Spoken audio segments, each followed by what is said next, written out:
नमस्कार, मैं हूं अशोक वर्मा। आप देख रहे हैं टीवी 20 न्यूज। अपने अपने क्षेत्र की खबरें देखने के लिए बने रहिए हमारे साथ। शुरुआत करते हैं खबरों का सिलसिला।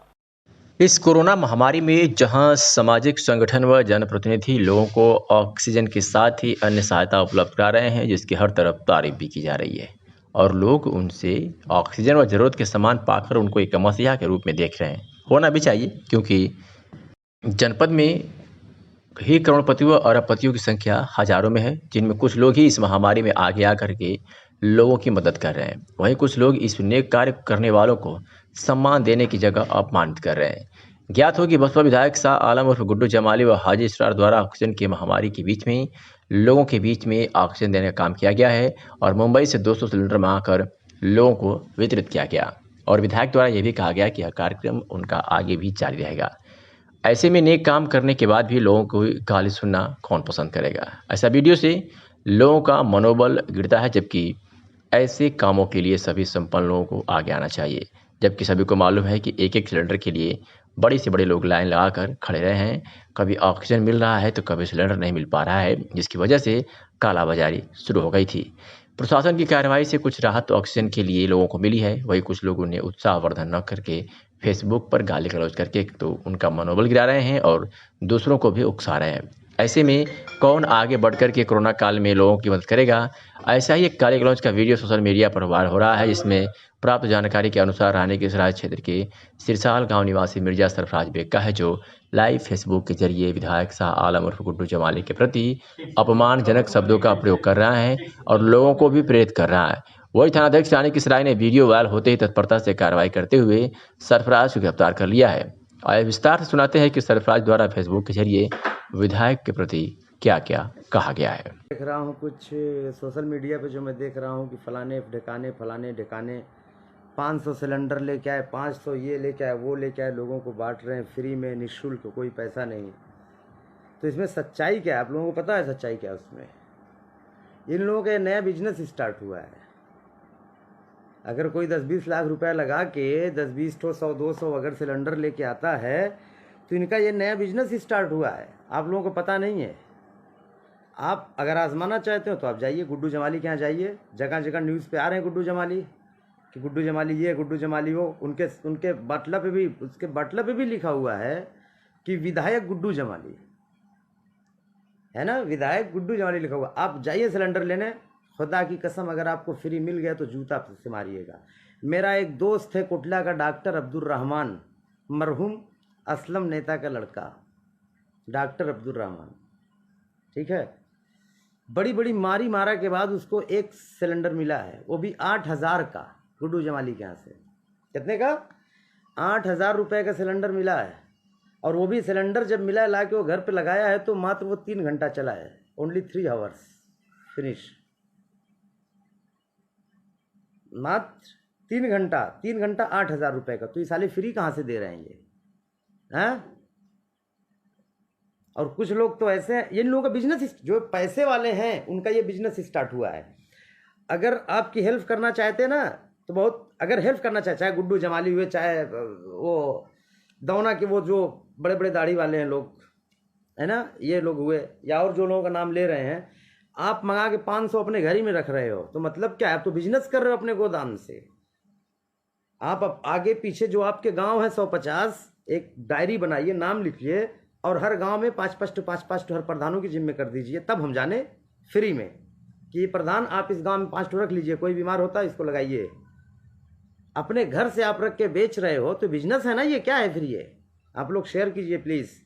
और गुड्डू जमाली का भी मैं नाटक सुबह से देख रहा हूँ लोगों का, गुड्डू जमाली ये, गुड्डू जमाली वो, गुड्डू जमाली फ्री में दे रहे हैं, आप आइए सिलेंडर ले। खुदा की कसम आप में से कोई जाए अगर फ्री लेके आए तो जूता मारिएगा मुझको।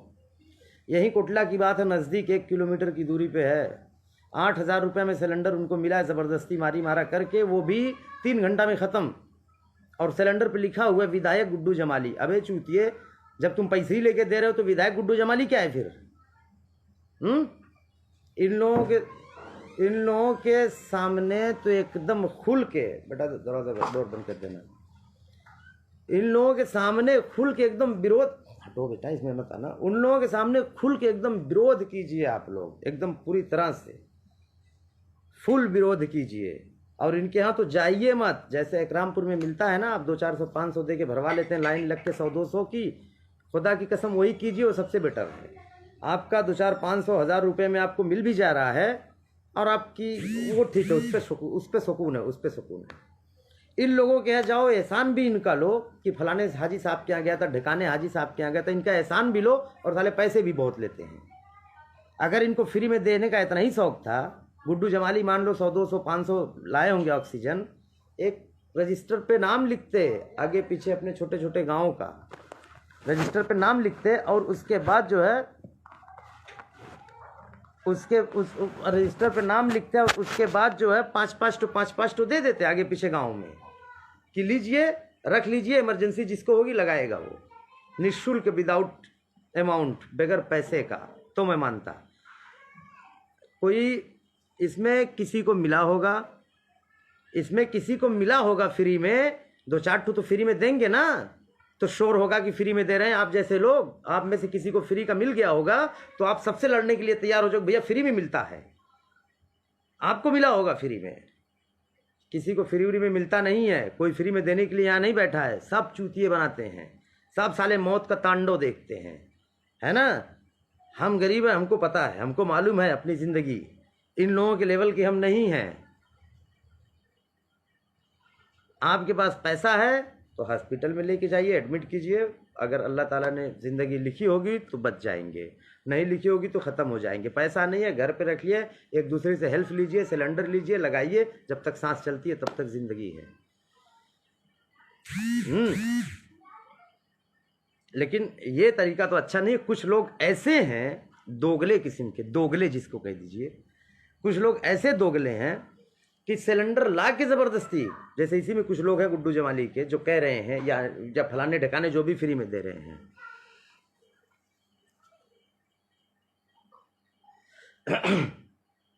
नहीं, बोलने के लिए जबान चाहिए शागिल, बोला करो लाइव आके, तुम लोग समझे ना, सब लोग लाइव आके बोला करो, जो मुंह में बात है बोल दो, घुट के मरो मत अंदर, समझे। वो फालतू की बात है। इलेक्शन जब आएगा तो कौन मेरे साथ था, कौन साथ नहीं था, वो इलेक्शन 5 साल के बाद फिर होगा।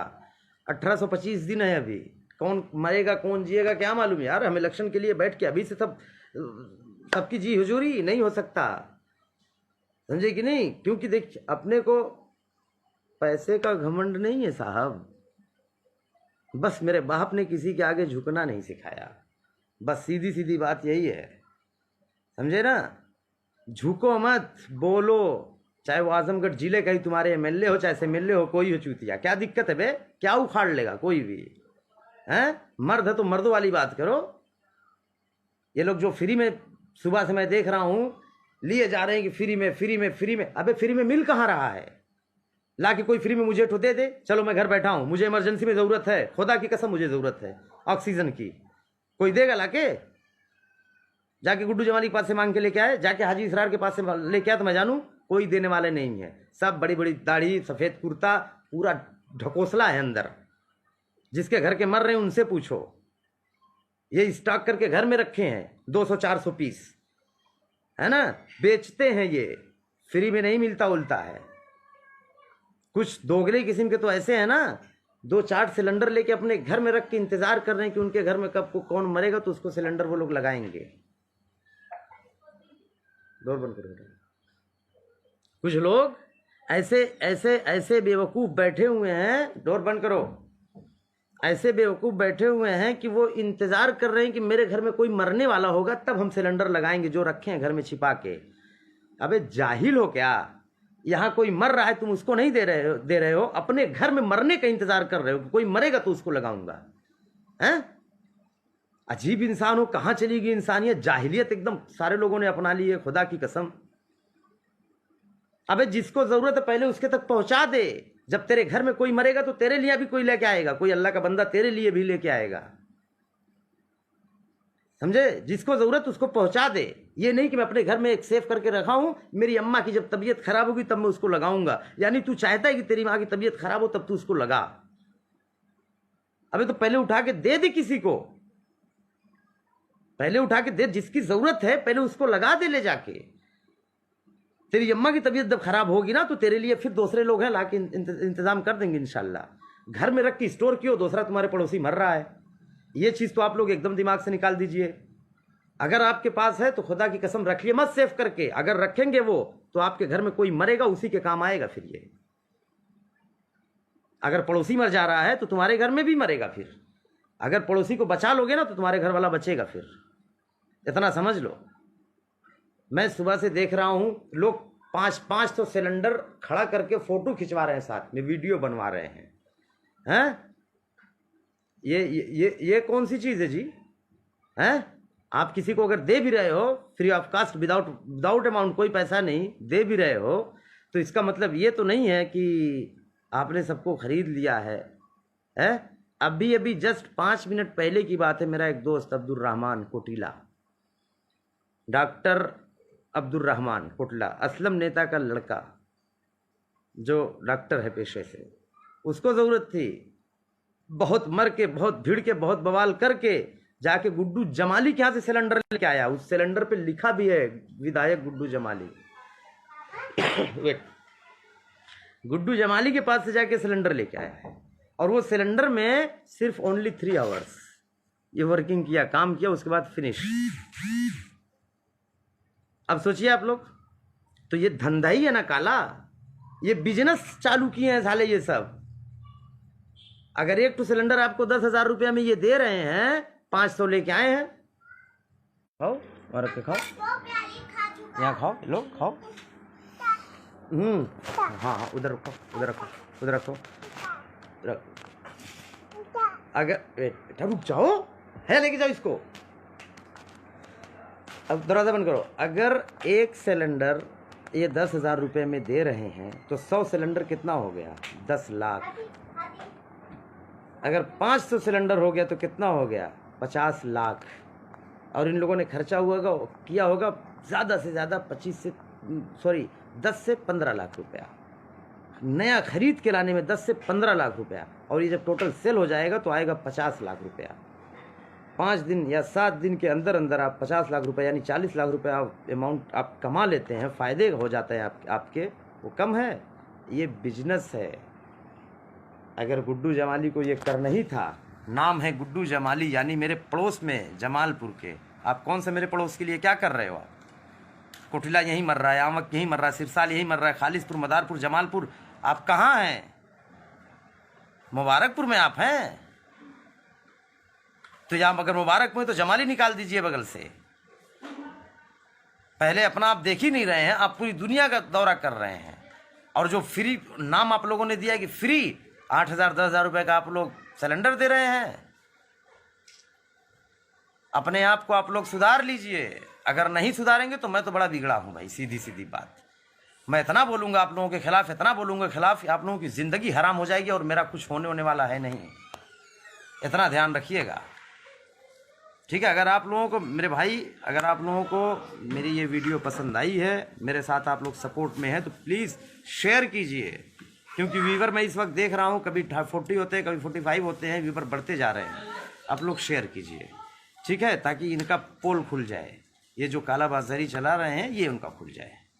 ठीक, अफ्तार की टाइम हो रही है, दुआ में याद रखिएगा। इंशाअल्लाह फिर मुलाकात होगी। आपका अपना भाई मिर्ज़ा शहनवाज। Okay, bye. विशाल सेठ, जिला पंचायत सदस्य परशुरामपुर, आजमगढ़ की तरफ से आप सभी जिला पंचायत वासियों को हार्दिक बधाई एवं शुभकामनाएं। मैं विशाल सेठ, नवनिर्वाचित जिला पंचायत सदस्य परशुरामपुर, समस्त क्षेत्रवासियों एवं ग्रामवासियों को हृदय तल से आभार व्यक्त करता हूं। मैं उन सभी साथियों, शुभचिंतकों का भी आभार व्यक्त करता हूं जिन्होंने इस चुनाव में मेरी किसी न किसी रूप से मदद किया। मैं अपनी संपूर्ण क्षमता से क्षेत्र के विकास के लिए कार्य करता रहूँगा और साथ ही साथ सभी के सुख दुख में उनके साथ सवर्त खड़ा रहूँगा। धन्यवाद। जिला पंचायत सदस्य परशुरामपुर विशाल सेठ। आजमगढ़ के अतरौलिया थाना क्षेत्र के दुर्गापुर बढ़िया निवासी विनोद सिंह का बड़ा पुत्र आकाश 22 वर्षीय की बीती रात करंट की चपेट में आने से मौत हो गई। प्राप्त जानकारी के अनुसार बीती रात लगभग 2:30 बजे तेज आंधी और तूफान आया था। इसी तूफान में उड़ रहे दरवाजे पर लगे टीन सीट को विनोद तथा उसका पुत्र आकाश हाथ से पकड़े हुए थे। किसी बीच बिजली आ गई और टीन सेट में कहीं से विद्युत स्पर्श हो जाने के कारण आकाश की वहीं पर मौत हो गई। आकाश घर का सबसे बड़ा लड़का था। आकाश का छोटा भाई अनुराग 18 वर्ष है। वहीं माता प्रतिमा देवी आंगनबाड़ी कार्यकर्त्री हैं। बड़े बेटे की मृत्यु हो जाने पर पूरे परिवार में कोहराम मचा हुआ है तो माता प्रतिमा का रो रो कर बुरा हाल है। आकाश लखनऊ में रहकर पढ़ाई करता था तथा कुछ दिन पहले ही घर आया हुआ था। वही पिता विनोद घर पर ही रहकर खेती बाड़ी का काम देखते हैं। आइए सुनाते हैं कि TV20 न्यूज से बातचीत के दौरान मृतक के पिता और स्थानीय लोगों ने क्या कुछ कहा। जी चाचा अपना विनोद सिंह जी राम दुर्गापुर जी पोस्ट बढ़िया जिला आजमगढ़। जी सर कैसे घटना हुई है? ये बिजली आ गई, एक बार लाइट कटी थी, फिर दोबारा आ गई जी आंधी मारा वो जी और उसमें करकट में सट गया, उसका हाथ जी। पकड़ लिया, उसमें मर गया। आपका पूरा नाम? मेरा नाम नितेश सिंह है, ग्राम दुर्गापुर पोस्ट बढ़िया जिला आजमगढ़। जी सर ये घटना कैसे हुई यहाँ पे, कैसे क्या? वो एक बैग आंधी आ गई थी, लगभग 3 बजे आंधी आई थी। तो आंधी आई तो करकट उड़ रहा था, तो करकट वो पकड़ने गया, वो करकट पकड़ने गया, ऊपर उसके तार था। उसमें बिजली नहीं थी, वो तार लगा था करकट में। करकट में वो तार लगा था और ऊपर बिजली का तार था। बिजली का तार शायद करकट में करंट आया, करकट में करंट आया और उसका हाथ जो है करकट से टच हो गया। अच्छा यहीं पे हुआ है? हाँ यहीं पे हुआ है। सुप्रीम कोर्ट के वरिष्ठ वकील डॉक्टर AP सिंह ने कहा है कि पूरा देश भर में राज्य सरकारों के आदेश पर पुलिस द्वारा पत्रकारों पर केस दर्ज किए जा रहे हैं, जिसका डॉक्टर AP सिंह ने कड़े शब्दों में निंदा करते हुए कहा कि अब तक 200 से ऊपर पत्रकारों की ग्राउंड जीरो से रिपोर्टिंग करने के कारण मौत हो चुकी है और यही पत्रकार डॉक्टर, नर्स, पुलिस के नेक कार्यों को दिखाते हैं जिनको हम कोरोना वायरस के नाम से सम्मान देते हैं। उन्होंने कहा कि सरकार अपनी कमियों को छुपाने के लिए पत्रकारों पर झूठे मुकदमे करती है और उनका मनोबल तोड़ने का काम करती है। और भी पत्रकारों पर झूठे मुकदमे को लेकर डॉक्टर AP सिंह ने क्या कुछ कहा, आपको विस्तार से सुनवाते हैं। सर पूरे देश में पत्रकारों पर केस दर्ज हो रहे हैं, आप देश के बड़े वकील हैं, आपका क्या कहना है?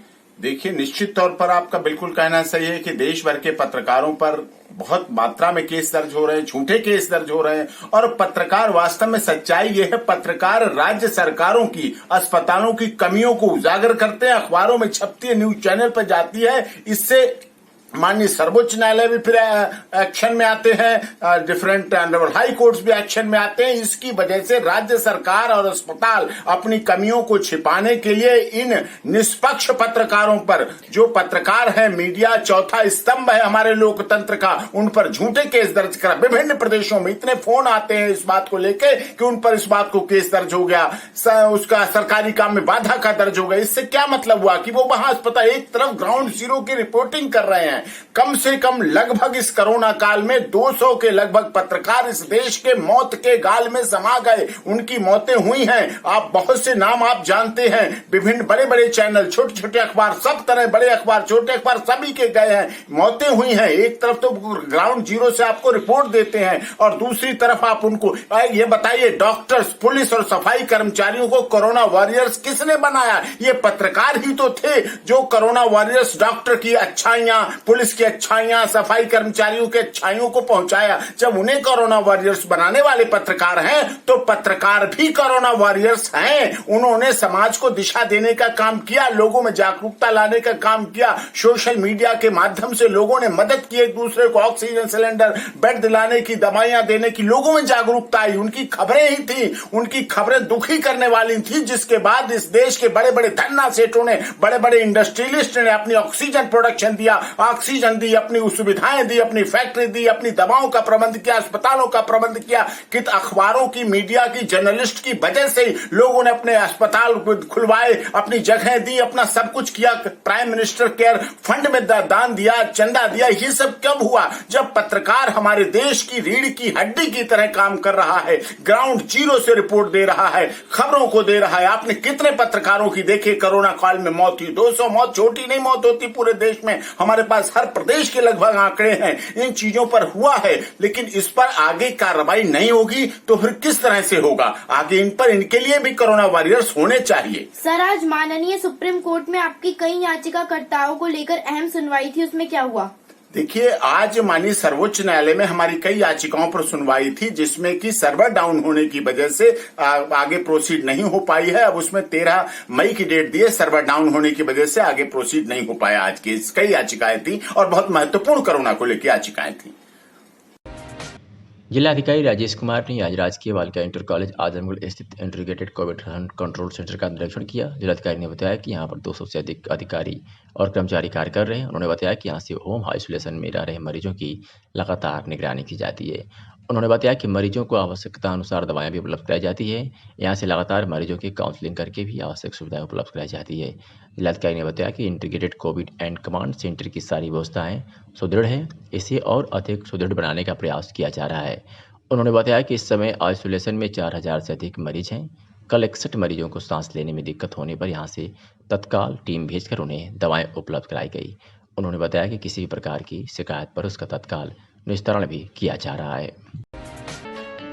विशाल सेठ, जिला पंचायत सदस्य परशुरामपुर आजमगढ़ की तरफ से आप सभी जिला पंचायत वासियों को हार्दिक बधाई एवं शुभकामनाएं।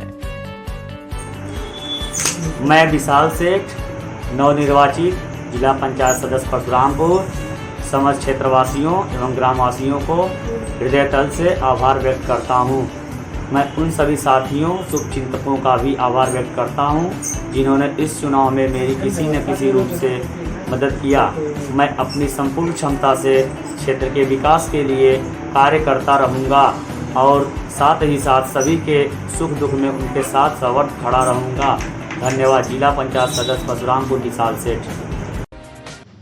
कोरोना महामारी के कारण अब लोग दवाइयों से ज़्यादा दुआओं पर विश्वास करने लगे हैं और आस्था का महत्व भी बढ़ गया है और जगह जगह पूजा पाठ भी शुरू हो गई है।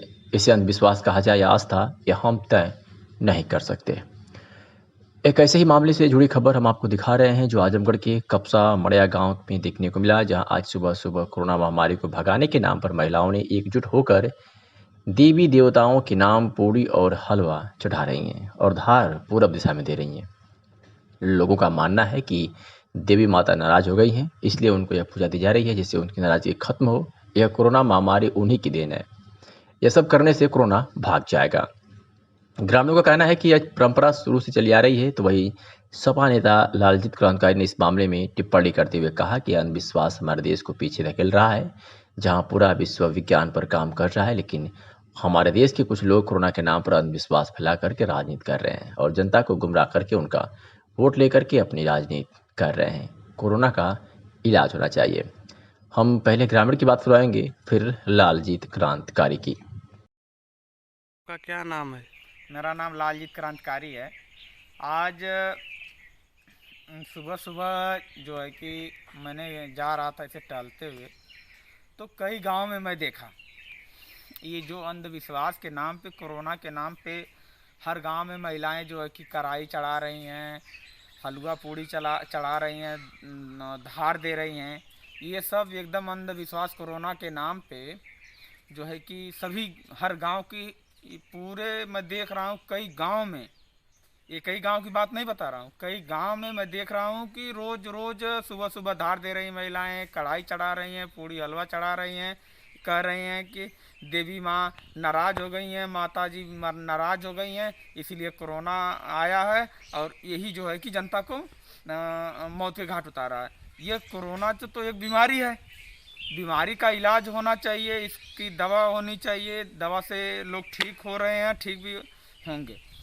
तो ये जो हर गांव में ये बिना मास्क के और धार लेकर के गांव में बाहर जा कर के इकट्ठा होकर के सब महिलाएं ये जो कर रही हैं, ये पूर्ण रूप से गलत है, ये पूर्ण रूप से अंधविश्वास है। इस पे शासन और प्रशासन को कड़ी कार्रवाई करनी चाहिए। कड़ी कार्रवाई का मतलब जो जिस गांव में हो रहा है हर गांव में इनको देखना चाहिए। पहली बात तो कि जो ये ऐसे भीड़ क्यों इकट्ठा हो रही है। आप शादी विवाह पे रोक लगा दे रहे हैं, लेकिन इस पर भी तो रोक लगाना चाहिए। हर गांव में इन लोगों को ड्यूटी बजाना चाहिए। ये जो अफवाहें हो रही हैं कि माता जी नाराज़ हो गई हैं, देवता जी नाराज़ हो गए हैं, ये ये पूर्ण रूप से एक तरह से गलत है। ये बीमारी है तो बीमारी का इलाज होना चाहिए और शासन प्रशासन को इस पर जो है कि निगरानी रखनी चाहिए कि ऐसी घटनाएं, ऐसे जो कार्यक्रम, ये जो महिलाएं कार्यक्रम कर रही हैं, कढ़ाई उड़ाई चढ़ा रही हैं, इसका क्या मकसद है, किस कारण से कढ़ाई चढ़ाई जा रही है? ये प्रथा को, पहले की प्रथा को देखकर ये औरतें आज कढ़ाई चढ़ा रही हैं। ये जो कोरोना रोकने के लिए कढ़ाई चढ़ाई जा रही है। कोरोना की कोई संभावना नहीं है। हाँ, लेकिन पहले के जैसे लोग इस तरह की धार कढ़ाई चढ़ाना, हाँ, या कोई शोभा पूजा पाठ कराना, हाँ, ये पहले की प्रथा थी, हाँ, जो आज भी चलती आ रही है। हाँ। और कढ़ाई चढ़ाने से इस कोरोना के संबंध में कोई तात्पर्य नहीं है। तो क्या इसको बाबा जी बताए हैं कढ़ाई चढ़ाइए आप गाँव का? बाबा जी नहीं चढ़ाए हैं, ये हर साल की ऐसी स्थिति चलती आ रही है। मैं देख रहा हूँ ये महिलाएं लोग मास्क भी नहीं लगाई हैं और नजदीक बैठी भी हैं। ये गलत है, जो कि उनको मास्क लगा के थोड़ा दूरी बना के रखना चाहिए था। हाँ। नाम है? ये आपके गांव में जो कढ़ाई चढ़ाई जा रही है, इसका क्या तात्पर्य है, क्या मतलब है, और क्या इससे कोरोना भाग जाएगा? मैं सुना हूँ कि कोरोना भगाने के लिए कढ़ाई चढ़ाई जा रही है। नहीं, ये बिल्कुल गलत है। ये से कुछ होने वाला नहीं है। ये अंधविश्वास है। हाँ, या अपनी संतुष्टि के लिए ये सब कर रहे हैं। हाँ, तो कोरोना का इलाज से कोरोना ठीक होगा, या इससे कढ़ाई चढ़ाने से, पूड़ी चढ़ाने से, हलवा चढ़ाने से, या लोग बता रहे हैं धार भी देने से? हर गांव में ये ऐसे, जैसे मतलब ये इसी गांव में नहीं, मैं बता रहा हूँ हर गांव में देख रहा हूँ। ये ठीक है? नहीं, ये गलत है। नहीं होना चाहिए नहीं होना आपके हिसाब से? अच्छा। मेहनगर में शासन के दिशा निर्देश का उल्लंघन किए जाने पर 2 दुकानें सील की गई हैं। स्थानीय कस्बे में सोमवार को उप जिलाधिकारी प्रियंका प्रियदर्शनी व पुलिस इंस्पेक्टर सुनील चंद्र तिवारी भ्रमण कर दुकानदारों को लॉकडाउन बंदी का अनुपालन कराने के लिए जहां निर्देशित किया जा रहा था, वही बंदी का उल्लंघन कर इस लुकी छिपी के खेल में कृष्ण मुरारी जायसवाल कपड़े की दुकान में भगवान दास किराना स्टोर खुली पाई गई, जिससे बंदी का उल्लंघन में दोनों दुकानों को एसडीएम मेहनगर अपनी मौजूदगी में सील करा दिया। इस मौके पर नगर पंचायत लिपिक अशोक कुमार दुबे, राजस्व निरीक्षक अमित कुमार सरोज, लेखपाल राधेश्याम यादव सहित समस्त कर्मचारियों ने भ्रमण किया। तो वही दूसरी तरफ मेहनगर तहसील मुख्यालय पर स्थित कस्तूरबा गांधी बालिका विद्यालय गौरा में संचालित कम्युनिटी किचन सेंटर का उप जिलाधिकारी प्रियंका प्रियदर्शनी व तहसीलदार सर्वेश कुमार सिंह ने निरीक्षण किया, जहां रसोइयों द्वारा खाना पकाया जा रहा था। किचन साफ सुथरा रहा। इस दौरान पूछ जाने पर बताया गया कि अप्रवासी मजदूर के अलावा गरीब, असहाय व सड़क के किनारे बसे गरीब पासपोर्टों के साथ सड़कों पर घूम रहे मंदबुद्धि वालों को लंच पैकेट तैयार कर दोनों वक्त चिन्हित कर वितरित किया जाएगा। आजमगढ़ की अतरौलिया से खबर है, जहां वैश्विक महामारी कोविड-19 की रोकथाम तथा सूचना आदान प्रदान करने हेतु खंड विकास कार्यालय अतरौलिया में निम्न कर्मचारियों की तैनाती की गई है, जिसमें सप्ताह के प्रत्येक दिन अलग अलग कर्मचारियों की ड्यूटी लगाई गई है। मंगलवार सुबह 9 बजे से साढ़े 5 बजे तक एक ग्राम पंचायत अधिकारी, खंड प्रेरक तथा ग्राम रोजगार सेवक की ड्यूटी लगाई गई है। इसी तरह सप्ताह के 7 दिन अलग अलग लोगों की ड्यूटी लगाई गई तथा उनके मोबाइल नंबर भी लोगों को जारी कर दिए गए। खंड विकास अधिकारी विनोद कुमार बिंद ने बताया कि एक सचिव, रोजगार सेवक और एक सफाई कर्मचारी की टीम बनाई गई है, जो MOIC से कोऑर्डिनेट करके कंटेनमेंट जोन में जाकर सैनिटाइजेशन व्यवस्था करने के लिए बनाया गया है। इनका मुख्य काम होगा ब्लीचिंग पाउडर का छिड़काव, हाइड्रोक्लोराइड और साफ सफाई के लिए लोगों को अवगत कराना, मास्क और ग्लव्स के बारे में लोगों को बताना। अभी लोगों को अधिक से अधिक जागरूक तथा साफ सफाई के लिए बताया गया है। आइए सुनाते हैं कि खंड विकास अधिकारी विनोद कुमार बिंद ने इस बाबत TV20 न्यूज से बातचीत करते हुए क्या कुछ कहा, सुनवाते हैं। ब्लॉक में एक कोविड का कंट्रोल रूम बनाया गया है, इसके लिए क्या क्या बनाया गया इसके बारे में? इसके लिए ये है कि ये जो सचिव और रोजगार सेवक और एक सफाई कर्मचारी की टीम बनाई गई है, जो MOIC से कोऑर्डिनेट करके जहाँ भी कोविड पेशेंट आएगा कोविड कंटेनमेंट जोन में सैनिटाइजेशन व्यवस्था सुनिश्चित करने के लिए बनाया गया। तो सर, और लोगों का नंबर भी जारी किया गया है, और सफाई के लिए क्या क्या मतलब मेन मकसद क्या है सर? इसमें मेन है कि ब्लीचिंग पाउडर का छिड़काव और हाइड्रोक्लोराइड और साफ़ सफाई के लिए उनको अवगत कराना, मास्क, ग्लव्स, ये सब चीज़ें उनके लिए तो नहीं दे रहे हैं हम लोग। अभी हम उनको जागरूक भी करेंगे, साफ़ सफाई भी दोनों के बारे में उनको बताया जाएगा। आज जिला प्रशासन के निर्देश पर पूरे जनपद में चेकिंग अभियान चलाया गया, जिसमें चौक स्थित साड़ी घर सहित कई दुकानें खुली मिली, जिनके ऊपर कार्रवाई की गई और कई दुकानों से जुर्माना भी वसूला गया। जिलाधिकारी ने बताया कि मेरे यहाँ बराबर शिकायतें आ रही थी कि कुछ दुकानदार आधा शटर गिराकर भीतर लोगों को बैठाकर सामान बेच रहे हैं और साथ ही साथ कोरोना संक्रमण फैलाने का काम कर रहे हैं, जिनके ऊपर कोविड-19 नियमों के उल्लंघन में उनके ऊपर सख्त कार्रवाई की गई है। जिलाधिकारी ने कहा कि ऐसे आवासीय एरिया में बैरिकेडिंग लगाकर अवैध रूप से चल रहे आने जाने वाले लोगों पर सख्त कार्रवाई की जा रही है, जिससे कोरोना संक्रमण को रोका जा सके। मीडिया से हुई बातचीत में क्या कुछ कहा जिलाधिकारी ने, आपको सुनवाते हैं। दुकानों की चेकिंग की गई और दुकानों के अंदर जो लोग मौजूद थे उन पर कार्रवाई की जा रही है। तो सबका कुछ शिकायतें प्राप्त हो रही थी कि लोग हाफ शटर करके शटर बंद कर देते हैं और अपनी खरीदारी कर रहे हैं। आज उसकी सघन चेकिंग कराई गई है, पूरे जनपद में कराई गई है। तो ऐसे लोग बिल्कुल देखिए कोविड का पालन नहीं कर रहे हैं। हर व्यक्ति की जिम्मेदारी है कि वो कोविड के प्रोटोकॉल का पालन करे, जिससे कि संक्रमण ना फैले। तो जब लॉकडाउन है, सारी दुकानों को एसेंशियल आइटम्स को छोड़ के दुकानों को बंद करने के निर्देश हैं, तो उन पर सख्त कार्रवाई आज की जा रही है। और साथ में आज पूरे जनपद में बैरिकेडिंग वगैरह भी की जा रही है, जहाँ पे रेजिडेंशियल एरिया से लोग जरूरत हो तभी बाहर निकल सकें, तो ये भी व्यवस्था सुनिश्चित की जा रही है।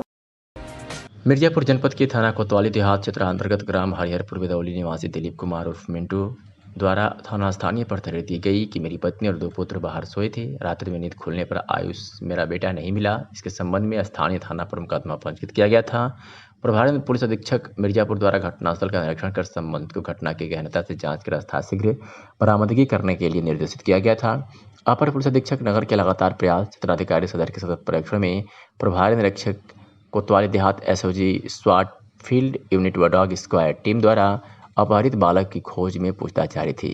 पुलिस टीम द्वारा लगातार आसपास के क्षेत्रों व संदिग्ध स्थानों पर बृहद स्तर पर खोज एवं जांच की जा रही थी कि पुलिस द्वारा की जा रही सघन छानबीन से दबाव में आकर अपहरणकर्ता ने अपहरित बालक आयुष को आज रात्रि में उसके घर के पास बाग में छोड़ गया। हालांकि अपहरणकर्ता गिरफ्तारी हेतु पुलिस टीम प्रयासरत है, जल्द से जल्द गिरफ्तारी की जाएगी। क्या कुछ कहा पुलिस अधीक्षक मिर्जापुर ने, सुनवाते हैं आपको। 8 मई की रात को थाना कोतवाली देहात के ग्राम हरिहरपुर से एक लगभग 4 साल का बच्चा जो कि अपने घर के बाहर माँ बाप के साथ सहन में सोया हुआ था,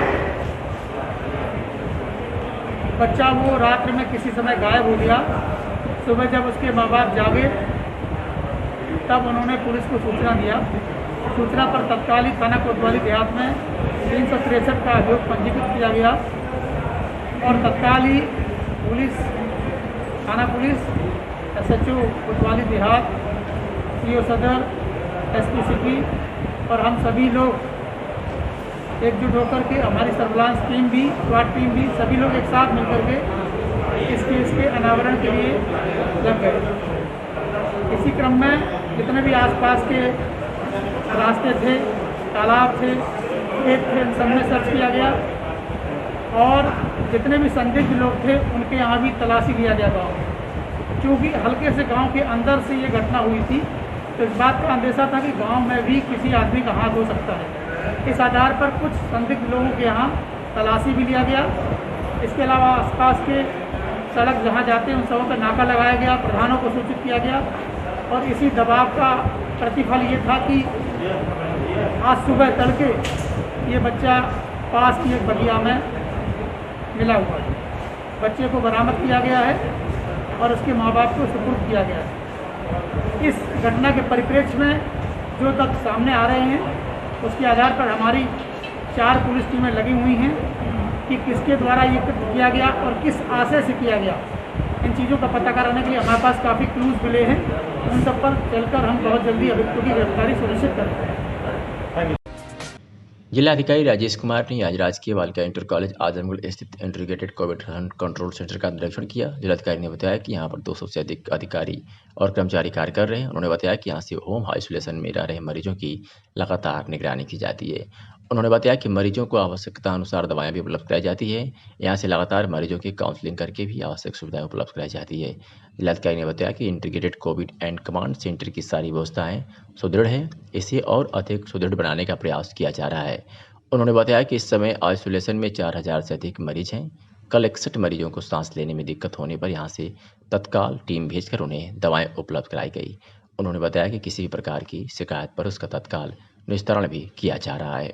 Covid integrated Covid command centre का निरीक्षण किया गया है यहाँ पे व्यवस्थाएं जो है सुदृढ़ रहें और हर टीम कैसे काम कर रही है उसका पूरा निरीक्षण किया गया है। हमारे यहाँ करीब 200 से अधिक कर्मचारी अधिकारीगण इसमें लगे हैं, जो कि कॉन्टैक्ट ट्रेसिंग, निगरानी समिति की मॉनिटरिंग की साफ़ सफाई होनी है और होम आइसोलेशन में जो हमारे पेशेंट्स हैं उनकी स्वास्थ्य की जानकारी लेना, वो सब सुनिश्चित कर रहे हैं। साथ में जो ग्रीवांस सेल पे जो भी शिकायतें आती हैं उनको भी मॉनिटर करके उनको उसके ग्रीवांस का निस्तारण भी तुरंत किया जा रहा है। ये भी यहाँ पे एक शुरू किया गया है कि एम्बुलेंस जो हमें प्रोवाइड कराई जाती है उसके लिए भी एक सेल बनाया गया है।